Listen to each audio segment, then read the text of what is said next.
প্রত্যেকের রান্নাঘরে এই মশলাটা সমস্ত তরকারিতে প্রয়োজন হয়, যেমন মাছ, গোস্ত, ডিম, সবজি সমস্ত তরকারিতে। তো মাসের পর মাস কিভাবে সংরক্ষণ করা যায় আর সুন্দর গন্ধ, সুন্দর কালার ধরে রাখা যায়, সেটাই তোমাদের সঙ্গে শেয়ার করব। তো ভিডিওটা দেখতে থাকো, আশা করি তোমাদের অনেক উপকারে আসবে বা ভালো লাগবে। আর এরকম অনেক ধরনের ভিডিও আমার পেজে আছে, তোমরা কষ্ট করে ভিডিওগুলো দেখে নিও। প্রথমে আমি এখানে 50 গ্রাম ধনিয়া নিয়েছি। তারপর একটা বড় জায়গাতে ধনিয়াটা ঢেলে নেব। অবশ্যই ধনিয়াটা ফ্রেশ হতে হবে। দোকানে অনেক সময় ধনিয়া পোকা লাগা বা গন্ধ থাকে, দেখে নিতে হবে কোনো রকম পোকা লাগা বা গন্ধ যেন না থাকে। এবারে বড় জায়গায় ভালো করে হাত দিয়ে ছড়িয়ে নেব।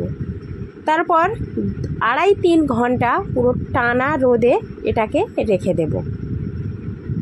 এটাকে কোনো রকমভাবে চুলোয় অথবা গ্যাসে কিন্তু গরম করা যাবে না।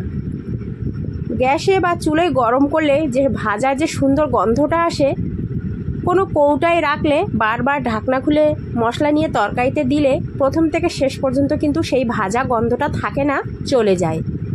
আর এইভাবে রোদে গরম করে নিলে প্রথম থেকে শেষ পর্যন্ত এর সুন্দর গন্ধটা, প্রথমেই যে গন্ধটা থাকবে শেষ পর্যন্ত সেই একই গন্ধ থাকবে বা কালারটাও সুন্দর থাকবে।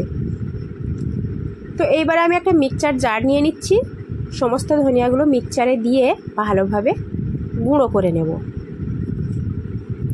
তোমরা আমার এই টিপসটা ফলো করে বা এই পদ্ধতিটা ফলো করে তোমরা দেখতেই পারো।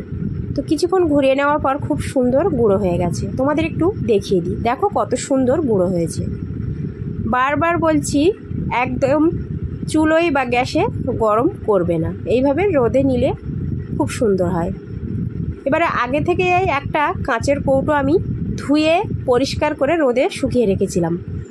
এটা আগে থেকে কফি শেষ হয়ে যাওয়ার কৌটো। তোমরা যে কোনো কৌটো নিতে পারো, প্লাস্টিক অথবা কাঁচ। এইভাবে বারবার কিন্তু মশলা নিলে একটুও গন্ধ নষ্ট হবে না বা কালার নষ্ট হবে না, প্রথম থেকে শেষ পর্যন্ত থাকবে। প্রায় 4 মাস, 3 মাস, 5 মাস তোমরা যেমন যতদিন ইচ্ছা নিতে পারো। আর তোমরা 500 থেকে বা 100 বা 200 যেরকম খুশি সেরকম ধনিয়া নিয়ে এইভাবে করে নিতে পারো। আশা করি তোমাদের ভিডিওটা ভালো লেগেছে।